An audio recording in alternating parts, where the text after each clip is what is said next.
বিয়ে করার জন্য আমরা সামাজিকভাবে পাত্রী দেখে থাকি, কিন্তু পাত্রী দেখার শরী বিধান কি বা কেনই বা দেখব? এ বিষয়ে হাদিসের মধ্যে এসেছে, রাসূলুল্লাহ সাল্লাল্লাহু আলাইহি ওয়াসাল্লাম বলেন, উনজুর ইলাইহা, যেই মেয়েকে তুমি বিয়ে করতে চাও তাকে একটু দেখে নাও। কেন দেখে নিলে কি হবে?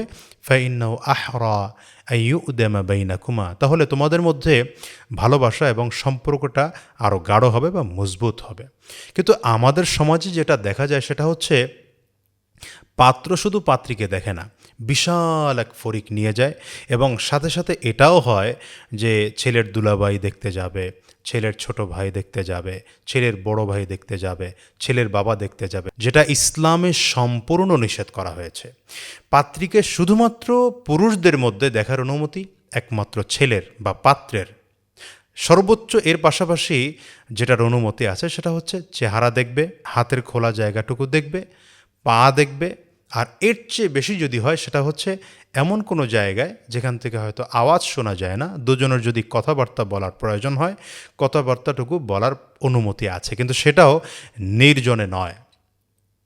কিন্তু আমাদের সমাজে যেটা হচ্ছে, বিশেষ করে বোন জামাইদের ক্ষেত্রে এটা খুব বেশি হয়, যে শালাকে বিয়ে করাবো, বোন জামাই যদি শালার বউ দেখতেই না পারলো তাহলে যেন কেমন বিয়েই হয় না। আর আমাদের দেশে এমন হয়ে যায় যে দুলাভাই তখন অত্যন্ত রাগ করে বেঁকে বসে, যেটা ইসলাম বহির্ভূত কাজ এবং সম্পূর্ণ হারাম কাজ।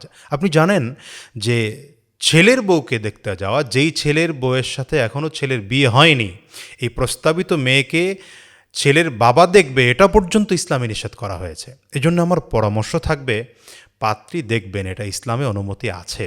তার মানে এই নয় যে আপনি বিশাল বাহিনী করে নিয়ে যাবেন। পাশাপাশি আরও একটা বিষয় নিষেধ করব, সেটা হচ্ছে পাত্রী দেখব নাম করে যে গোটা দুনিয়ার সব মেয়েদেরকে দেখব, তাও নয়।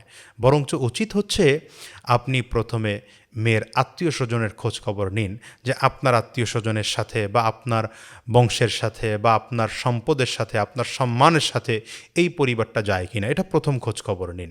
এর পরের কাজ হলো, আপনি আপনার ঘরের মহিলাদের মাধ্যমে, যেমন আপনার মা, আপনার বোন, আপনার ভাবি, অন্যান্য যারা আছেন, এরা গিয়ে পাত্রীকে ভালো করে দেখে শুনে আসলো। বাস, দুইটা জায়গা যখন কমপ্লিট পেয়ে গেলেন, এবার আপনি নিজে একটু মেয়েকে দেখা দরকার। ব্যাস, এই জায়গাটায় শুধুমাত্র পাত্র নিজে পাত্রীকে দেখবে।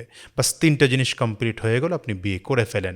এর বেশি যদি করতে যান তাহলে ব্যাপারটা হয় কি জানেন, বিয়ের মধ্যে যত ইসলাম পরিপন্থী কাজ ঢুকাবেন, অশান্তি তত বাড়বে, সাংসারিক জীবনে শান্তি নষ্ট হবে। কারণ আপনি একটি হালাল কাজ করতে যাচ্ছেন, গুনাহ থেকে বাঁচার জন্য বিয়ে করতে যাচ্ছেন, সেখানে শুরুটাই যদি আপনি গুনাহ দিয়ে করেন তাহলে আপনার জীবন কোনোদিন ভালো হবে না।